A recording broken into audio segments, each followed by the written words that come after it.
Ladies and gentlemen, welcome back to the channel. Keith here from Commando Hoops Celtic. This is your first time coming across the channel. If you could press that subscribe button, thumbs up or a comment below would be really appreciated. Before we get into the topic of the video, I just want to give a massive thank you to Sports Empire Group for sending me out this winning jersey of the Instagram competition I entered. Signed Cameron Vickers jersey, unbelievable. On the back as well, his signature. Can't wait to get this framed and put up, and you'll see him more in the videos, folks.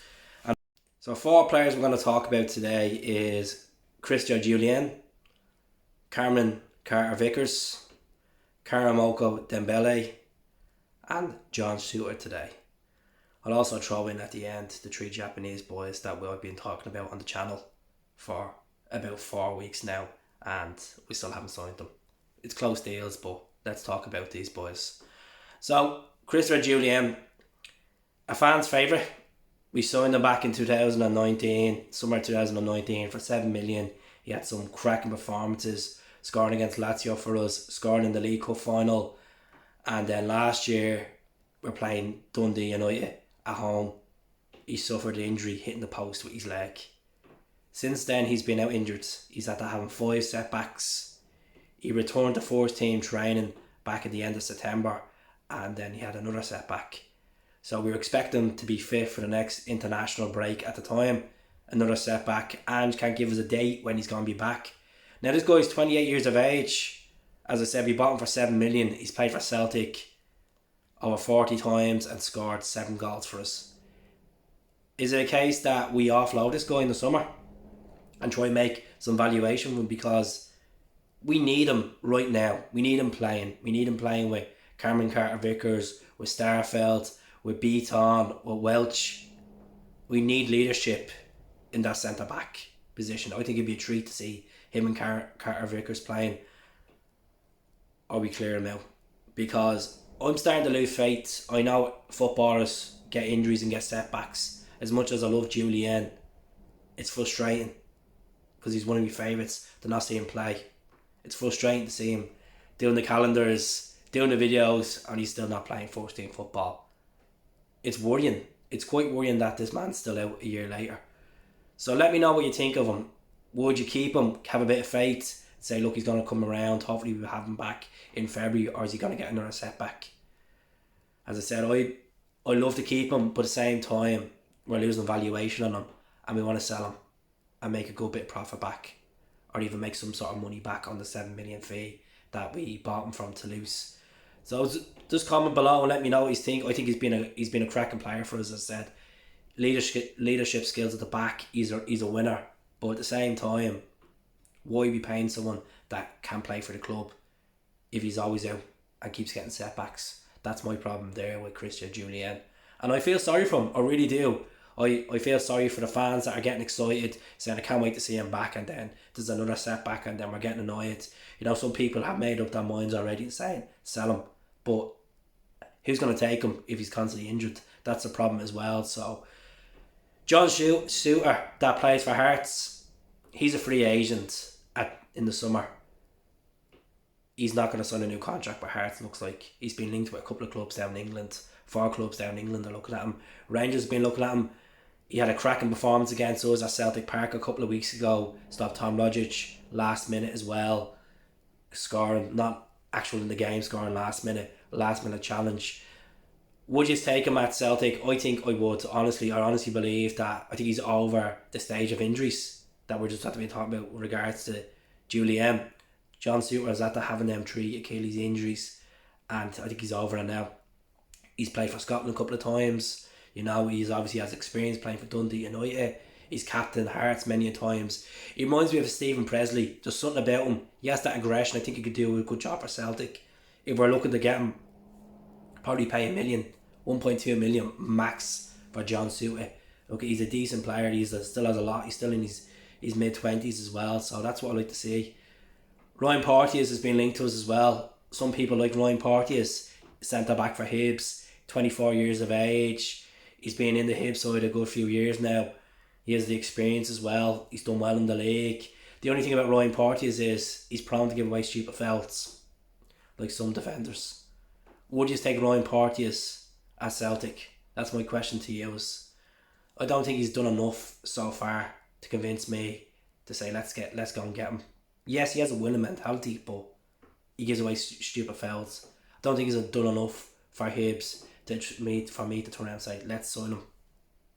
As a fan perspective, I don't think he's done enough. I'd rather take John Souttar, even though John Souttar's been injured for 4 years on and off. I'd rather take John Souttar. He looks like a better performer overall. So let me know what you think about Porteous as well. KARAMOKO Dembele. A couple of pictures emerged 3 weeks ago of him training with the football boots in the dressing room as well.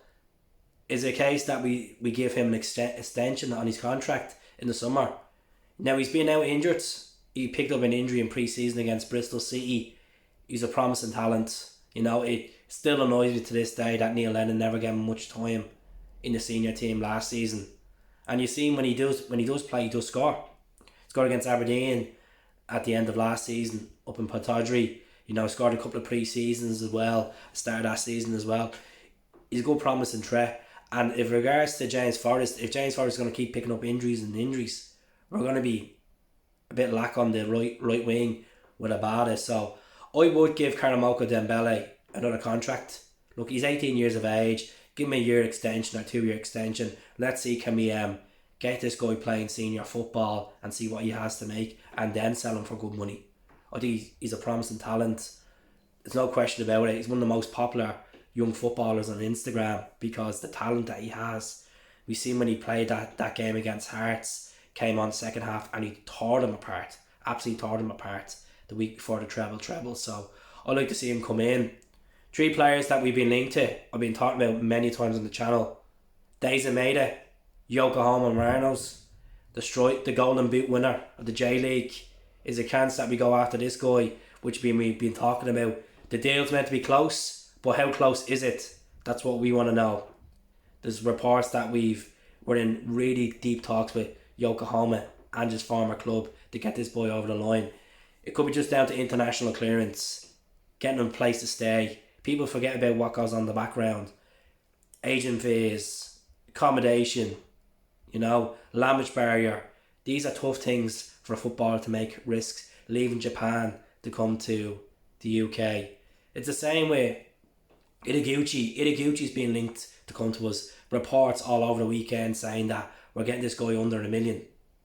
25 years of age, box-to-box midfielder. He can hit one as well.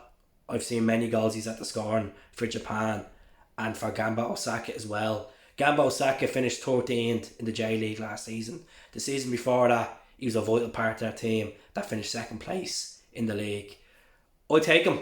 You know what? If it's less than $1 million, it's a gamble. He's 25 years of age. He played 36 games last season. The same with Maeda. Maeda played 26 games last season as well in all competitions. But Maeda came out with 24 goals. So I take this guy as well. I'm sick of talking about REO HATATE. REO HATATE was on the books as a midfielder. He can play left back. He filled in left back and left wing back for a couple of games for Fontale, the winners of the J-League last season. People keep correcting me and saying, oh, he's not a left back. He played in that position. He can play there. He can play midfield, defensive midfield and up front. So, reports that his contract is up at the end of January, but Celtic have got an agreement over the line from Kawasaki Fontale to sign this guy. Then the last stages of finalising this deal. Last stages. So we want to get these 3 lads in the door before the vital game on the 2nd of January. It should be announced soon. Should be announced. We've been patient. We need new players. Our squad is hit with injuries. We need fresh blood in there. We need a bit of pace. These boys from Japan have been serious ballers in their league. We've seen how much of an impact Kyogo's made. And if these guys can do what Kyogo has done, the fans will love them. The fans will absolutely adore them. So let me know what you think of Christopher Jullien's situation. Do we keep him? His contract's up at the end of 2023. The summer 2023. Dembele, does he deserve a new contract? He's a promising new player coming through. Only 18 years of age. Do we go in for John Souttar if Jullien's going to be out for longer? Or Ryan Porteous? And let me know what you think of the Japanese trio. Iraguchi, Deiza Maeda and REO HATATE. 3 different clubs in Japan, so let me know and please subscribe to the channel. Hell, up the Celts.